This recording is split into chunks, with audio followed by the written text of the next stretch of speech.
नमस्कार।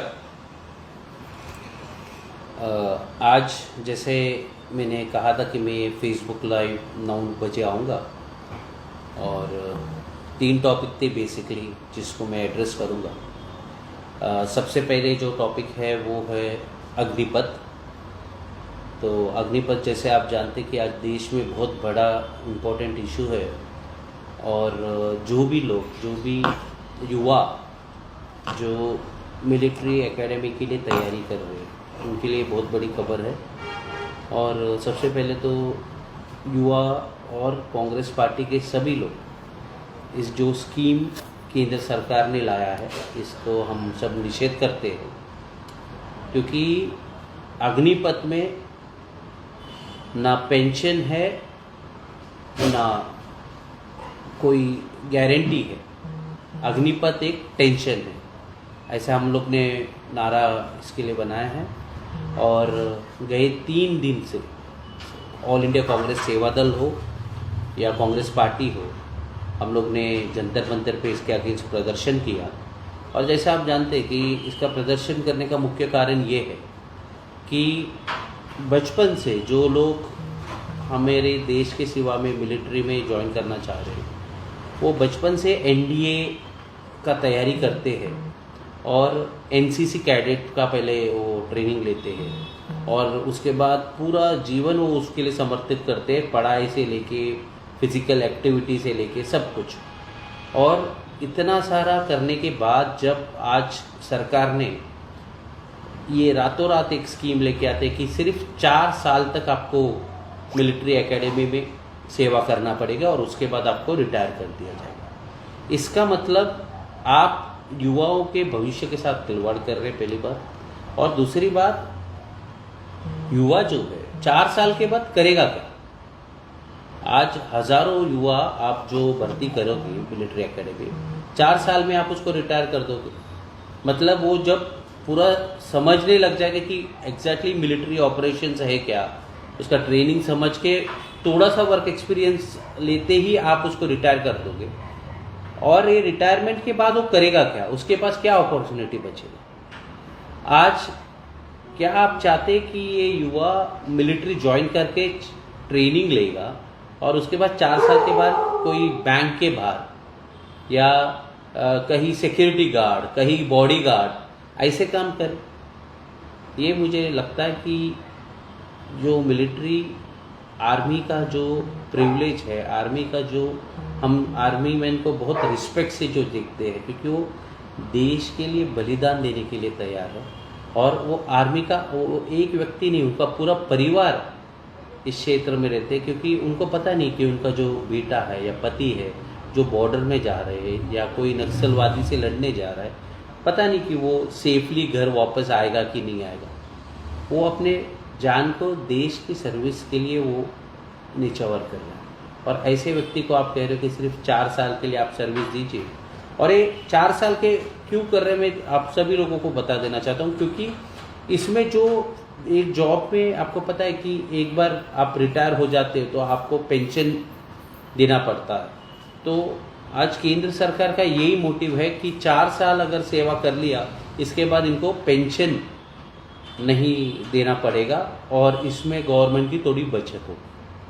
मुझे ये कह देना चाहता हूँ कि केंद्र सरकार कोई बिजनेस नहीं कर रही। ये कोई देश एक बिजनेस नहीं होता। देश में सब जगह आपको एक सोशल एंगल देखना पड़ता है। आप अगर व्यापारी के जैसा, बिजनेसमैन के जैसा ये मत सोचिए। ये बच्चे जो युवा है ये सब कुछ छोड़ के देश की सेवा में आ रहे, इनके साथ आप ऐसा खिलवाड़ मत करिए। और आज पूरे देश में आपने देखा कि कई जगह पे ट्रेन्स को जला दिया, बसेस को जला दिया, रास्ता रोको हो रहा है। मेन स्ट्रीम मीडिया बिल्कुल भी इस पे कवरेज नहीं दे रही। और आज पहली बार हमने 2 दिन पहले देखा कि आर्मी, एयरफोर्स, नेवी इसके सबके जनरल्स और चीफ को बाहर आके बीजेपी की ये गलत पॉलिसी को प्रमोट करना पड़ा।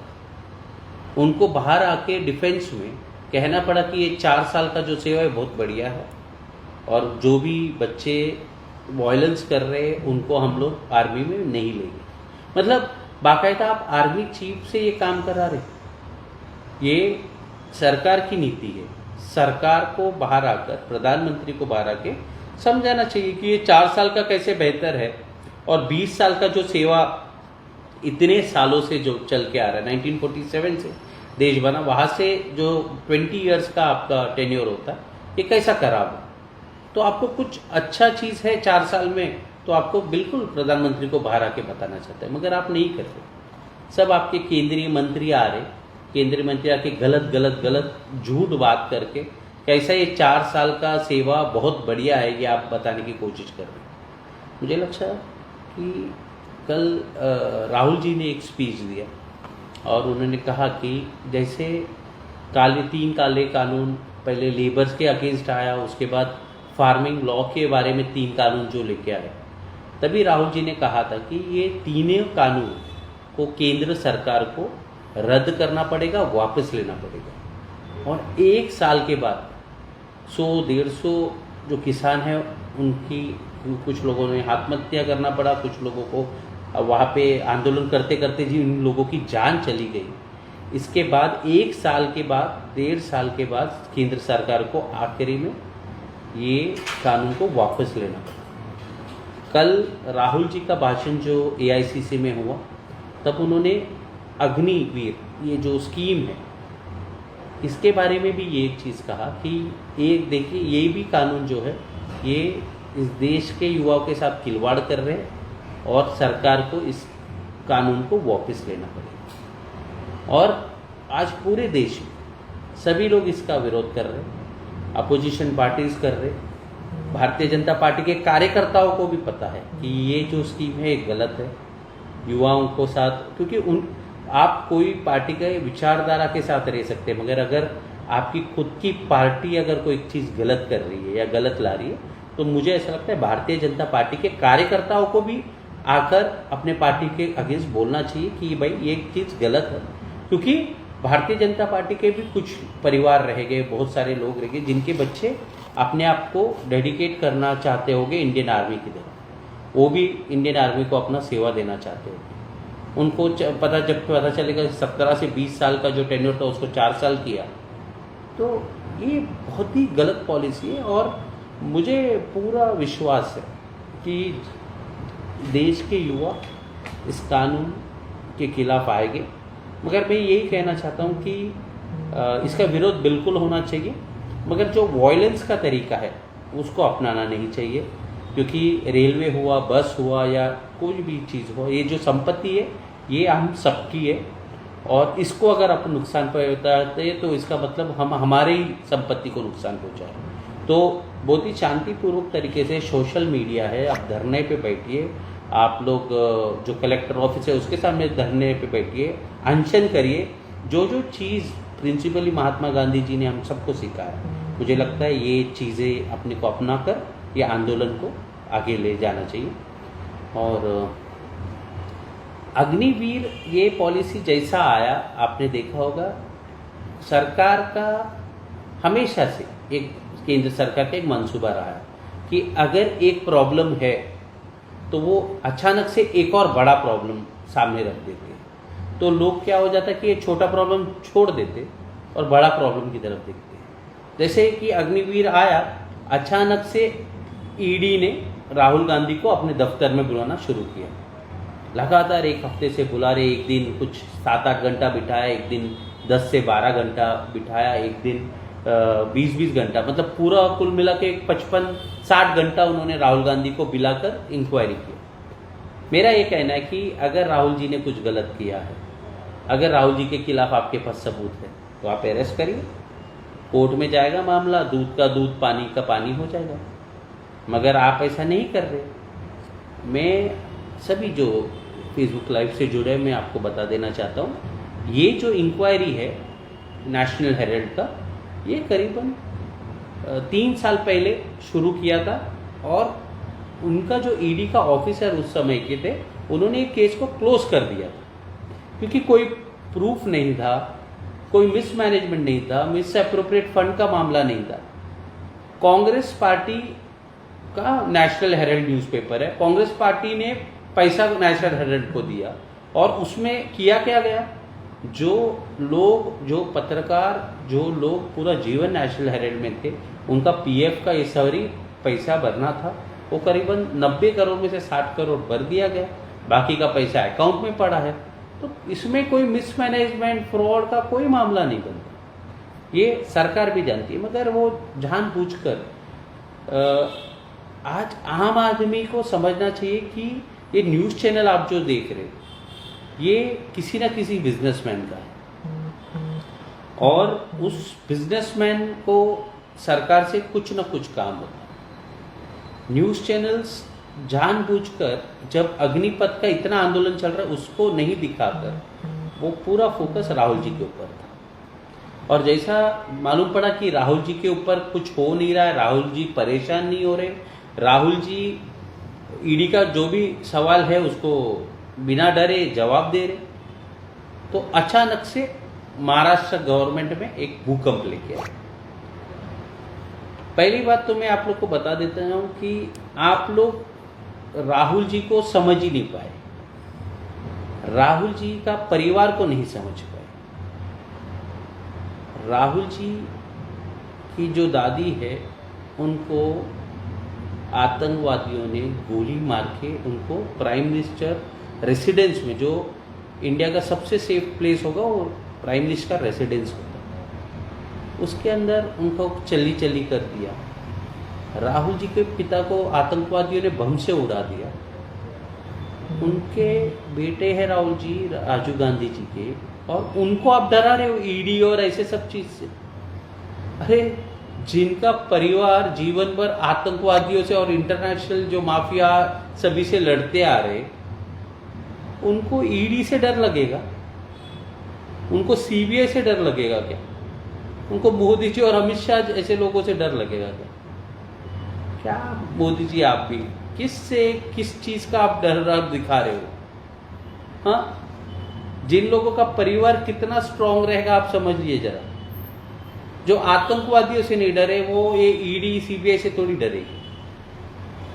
तो जब देखा कि राहुल जी के अगेंस्ट लगातार कांग्रेस पार्टी के सेवादल हो, यूथ कांग्रेस हो, महिला कांग्रेस हो, एनएसयूआई हो, और सभी लोग एमपी एमएलए सब लोग धरने पे बैठे और लगातार वो इंक्वायरी में, राहुल जी ने कल भाषण में बोला कि मैं 10 घंटा 12 घंटा एक ही कुर्सी पे बैठा रहा, पोजीशन भी चेंज नहीं किया।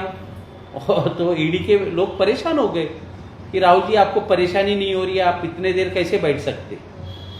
तो राहुल जी ने कहा कि मैं 2004 में कांग्रेस का काम कर रहा हूँ और पेशेंस मेरे अंदर बहुत है। तो जो राजनीतिक लोग हैं वो तो समझ रहे कि वो क्या कहना चाह रहे, मगर इस फैमिली को, सोनिया जी हो, राहुल जी हो, इन्होंने बहुत सारा बलिदान दिया है इस देश के लिए। और आगे भी जो भी भारतीय जनता पार्टी कूटनीति अपनाना चाहती है, हम लोग तैयार हैं, कांग्रेस के कार्यकर्ता तैयार हैं। जो भी हमारे लीडर के साथ आप करना चाहते हो, हमारे साथ करना चाहते हो, हम कांग्रेस परिवार के लोग इसके लिए तैयार है। और जब जब बात आएगी कि देश के युवाओं का और हमारे देश के अगेंस्ट अगर आप कोई भी गलत कदम उठाते तो हम सड़क पे उतरेंगे। और हम ना ही ईडी से डरते, ना ही सीबीआई से डरते। मैं हमेशा कहता हूँ कि, और ये कहा भी जाता है कि लीडर को निडर होना चाहिए। जहाँ तक महाविकास आघाड़ी का सवाल है, जैसे आप जानते हैं कि शिवसेना के कुछ लीडर आप पहले सूरत चले गए और वहाँ से आसाम चले गए, और कुछ एमएलएस को वहाँ पे लेके गए, उसमें से 2 एमएलए अब किसी तरह से वापस आ गए। और उनका ये कहना था कि क्योंकि शिवसेना का एक गट नेता का इंस्ट्रक्शन था इसलिए वो लोग चले गए, बट वो अपनी मर्जी से नहीं गए। आप करीबन बहुत सारे एमएलएस का लिस्ट है, मैं उसमें देख रहा था कि उसमें एक लिस्ट है, यामिनी जादव करके शिवसेना का एमएलए है, और लास्ट वीक ही आईटी ने उनका डिस्क्वालिफिकेशन के लिए डाला है। उसी तरह आप जानते हैं कि थाना में एक लीडर है, उनको लगातार प्रताप सरनायक करके उनको ईडी का क्वेश्चनिंग के लिए बुलाते थे, उनके बच्चों को बुला रहे थे, उनको भी परेशान करने का काम कर रहे थे। और इसी तरह इनके जो भी आधा से दर्जन से जो ज़्यादा एमएलए हैं उनके ऊपर ईडी की इंक्वायरी है। अभी वो सही इंक्वायरी है गलत है उस पर नहीं जाते, मगर ये एक टैक्टिक्स है कि अपने विरोधी जो एमएलए है, जो लोग समर्थन नहीं कर रहे, उनको सीबीआई और ईडी का डर दिखाकर उनको दबाकर आप लोग आज सूरत लेके गए। अभी अगर सूरत में लेके जाते तो जाहिर सी बात है, मैं गुजरात राज्य का प्रभारी हूँ सेवा दल का, तो मुझे पता है कि गुजरात में मोदी सरकार रही है, वहाँ पे पुलिस मोदी गवर्नमेंट की है, तो पूरा प्रोटेक्शन उस एमएलए को दिया गया। और क्योंकि महाराष्ट्र से कोई लीडर जाके कांटेक्ट नहीं कर पाए, उनका हालचाल नहीं पूछ पाए या उनसे कम्युनिकेट ना कर पाए, इसलिए ज़बरदस्ती प्राइवेट प्लेन में उनको लेके गया गुवाहाटी। आप लोग जानते हैं कि असम में है, नॉर्थ ईस्ट में है, काफ़ी दूर है यहाँ से। तो ये डर किस बात का है? आप लोग ये एमएलए को इतना दूर क्यों ले जा रहे? ये जो लीडर है थाना के है, थाना भाजपा डिस्ट्रिक्ट है, यहाँ पे ही आप सब एमएलए को रख सकते थे। अगर एमएलए अपने मर्जी से अगर इनके साथ है तो इनको रखना चाहिए। मगर ये बात जो है ये शिवसेना का एक इंटरनल मामला है। कल हमने देखा उद्धव ठाकरे जी का स्पीच भी हमने सुना, बहुत भावुकता से उन्होंने कहा। और मैं जो 2-2.5 साल में हमारी अलायंस में सरकार थी उद्धव ठाकरे जी से, मेरा ये कहना है कि ये बहुत ही बढ़िया मुख्यमंत्री थे महाराष्ट्र के और है फिलहाल। और इनका जो काम करने का तरीका है ये सभी लोग मानेंगे, एनसीपी और कांग्रेस के सभी लोग, ये बहुत ही अच्छी तरीके से उन्होंने ये 2-2.5 साल निकाला इन्होंने। और कोविड में इतना बुरा सिचुएशन पूरे देश में, उत्तर प्रदेश में हमने देखा, गुजरात में देखा, सूरत में के अंदर की बहुत सारे डेड बॉडीज, मतलब लाइन लगे हुए थे। उत्तर प्रदेश में हमने देखा कि ऑक्सीजन की कमियों के कारण हज़ारों लोगों की जान गई। वहाँ पे गंगा माँ के ऊपर आप देखें शव का पूरा लाइन लगा हुआ था। तो ये सारा सिचुएशन देखा, और जिस तरीके से उद्धव ठाकरे जी ने महाराष्ट्र में कोविड का ये जो मुसीबत हमारे ऊपर आया था, इससे महाराष्ट्र को बाहर निकाला, ये बहुत ही कमेंडेबल जॉब है। और उद्धव ठाकरे जी हो, अजित पवार हो, बाला साहेब थोराट, अशोक चव्हाण जो इस सरकार के मेन मंत्री थे, इन सभी लोगों ने बहुत ही अच्छा काम किया है। और आपने देखा होगा कि केंद्र सरकार का ही जो रेटिंग है, टॉप 5 सीएम्स में उद्धव ठाकरे जी का नाम आता, और ये एक बहुत अच्छी बात है। और बीच में जैसे आप जानते हैं कि उनकी भी थोड़ी तबीयत ठीक नहीं थी, उस दौरान तो लोगों से नहीं मिल पाई। मगर ये जो बात है ये एक शिवसेना जो हमारी अलायंस पार्टनर है, इसका इंटरनल बात है। और जैसे आज नाना पटोले जी ने भी कहा कि हम लोग महाविकास आघाड़ी में इसलिए आए क्योंकि हम बीजेपी को दूर रखना चाहते थे सत्ता से। तो हमारा स्टैंड बहुत क्लियर है। हम लोग जैसे सोनिया गांधी जी ने ओपनली उद्धव ठाकरे जी को सपोर्ट किया, उस तरीके का सपोर्ट हमेशा कांग्रेस पार्टी करती रहेगी। और आज नाना पटोले जी का भी प्रेस कॉन्फ्रेंस था और उन्होंने बहुत साफ कर दिया कि हम लोग इस सरकार के साथ हैं। मगर दूसरी तरफ जो भारतीय जनता पार्टी जो इस पूरे पर्दे के पीछे काम कर रही है, तो ये आज पूरे देश देख रहा है कि आज जो लीडर बगावत करके गए उनका भी आज एक वहाँ से वीडियो रिलीज़ हुआ जिस पे उनका एक लीडर कह रहा है कि जिस पार्टी ने पाकिस्तान को मुंह तोड़ जवाब दिया, ऐसा एक राष्ट्रीय पार्टी है जो आप सब एमएलए, तो जैसे आप सब जानते हैं कि कौन सा पार्टी है जो नेशनल पार्टी है और जो ये आमदारों को मदद करने वाली है। तो ये बात किसी से छुपा नहीं है, भारतीय जनता पार्टी है।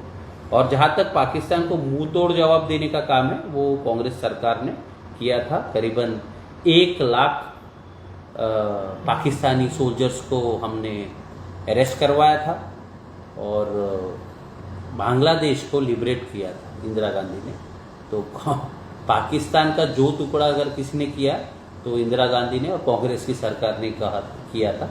लोगों को इतिहास पता नहीं है और बांग्लादेश को जुल्मी पाकिस्तान से छुड़वाया था, उसको फ्री करवाने का काम अगर किसी ने किया तो इंदिरा सरकार ने और कांग्रेस पार्टी के उस समय के लीडरों ने करवाया था। तो देश में मैं आप सभी दर्शक जितने देख रहे हैं, आप इसको शेयर भी करिए कि ये आप हमेशा देखिए कि जब भी भारतीय जनता पार्टी अगर एक इशू चालू है तो दूसरा इशू इमीडिएट डालता है। जैसे आपको याद होगा कि पहले वैट था 12% था, जैसा आपने 18% उसको किया और लोग पूछे यार 18% कैसे कर दिया, तो देखो ये सर्जिकल स्ट्राइक हो गया।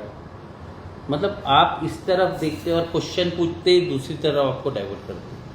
तो ये एक टैक्टिक्स है और हमें इसमें नहीं गिरना चाहिए। लोगों ने वोट और मैंडेट एमएलएस को दिया है। एमएलएस का काम है कि अपनी जो पॉलिटिकल पार्टी है उसको उसके साथ रहना चाहिए। जैसे आपने देखा कि हाल ही में ये आज सिर्फ महाराष्ट्र में नहीं हुआ, लोगों को मैं बता देना चाहता हूँ, गुजरात में 10 से 12 एमएलएस को भारतीय जनता पार्टी ने, क्योंकि कांग्रेस का कुछ 93 एमएलएस थे, उसमें से 10 से 12 एमएलएस को उन्होंने ले लिया। मध्य प्रदेश में उन्होंने कांग्रेस के करीबन 15 से 20 एमएलएस को ले लिया।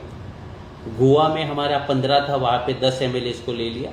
और ये सभी जगह पे भारतीय जनता पार्टी का स्ट्रैटेजी है कि एमएलएस को या तो फिर लालच या तो फिर ईडी और सीबीआई का डर दिखाकर वो अपनी तरफ लेते हैं। आज मगर लीडर को भी ये देखना चाहिए, जो लीडर भारतीय जनता पार्टी के पास गए उनका क्या हालत हुआ। उस पार्टी में जो कुछ सम्मान तो इनको मिलता नहीं है, सिर्फ पैसे या ईडी के डर के कारण लोग भारतीय जनता पार्टी जाते हैं। फिर एक बार मैं आप सभी लोगों से धन्यवाद करना चाहूँगा कि आप लोग फेसबुक लाइव में मेरे साथ जुड़े। और थोड़ा सा टीवी चैनल्स आप लोग देखते हैं, टीवी चैनल्स में आप सभी न्यूज़ चैनल्स आप देखिए तो आपको बता देगा कि ये लोग का प्रोपेगेंडा जो है वो एंटी महाविकास आघाड़ी सरकार का, और सभी न्यूज़ चैनल का एक नैरेटिव रहता है कि जो गठ टूट के गया वो बहुत अच्छा है और जो है वो बुरा है। तो ऐसा नहीं होता, ये सब पॉलिटिक्स है। और भारतीय जनता पार्टी इस पूरे जो महाविकास आघाड़ी को आज डिसेबल करने की कोशिश कर रही है, तो इसमें पीछे और कोई नहीं, भारतीय जनता पार्टी है। और देश में जो मुद्दा है ये महाविकास आघाड़ी नहीं है, ना राहुल जी का ईडी इंक्वायरी है। देश में जो मुद्दा है वो अग्निवीर स्कीम है, जो इस युवाओं का जो भविष्य है उनके साथ खिलवाड़ किया जा रहा है। और बहुत ही जल्द कांग्रेस पार्टी बहुत बड़ा आंदोलन इसके अगेंस्ट करेगी, हर डिस्ट्रिक्ट में करेगी, हर स्टेट वाइज करेगी और नेशनल लेवल पे करेगी।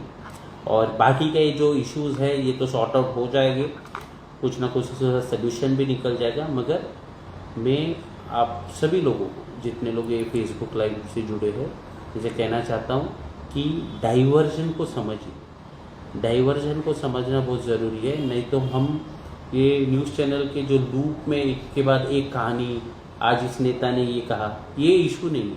वो नेता ने कुछ भी कहा, जो भी एमएलए इस बार है उनको आकर यहाँ पे विधानसभा के अंदर अपना वोटिंग करना पड़ेगा। अगर नो कॉन्फिडेंस करना तो नो कॉन्फिडेंस आपको आना तो पड़ेगा, आज नहीं तो कल। तो अब जब आएंगे तब पता चलेगा कि कितने नेता जबरदस्ती लेके गए या अपनी मर्जी से गए। तो इसका दूध का दूध और पानी का पानी हो जाएगा। मगर देश के सामने जो इशू है वो अग्निवीर है और बाकी के जो इश्यूज है ये सिर्फ डाइवर्जन है।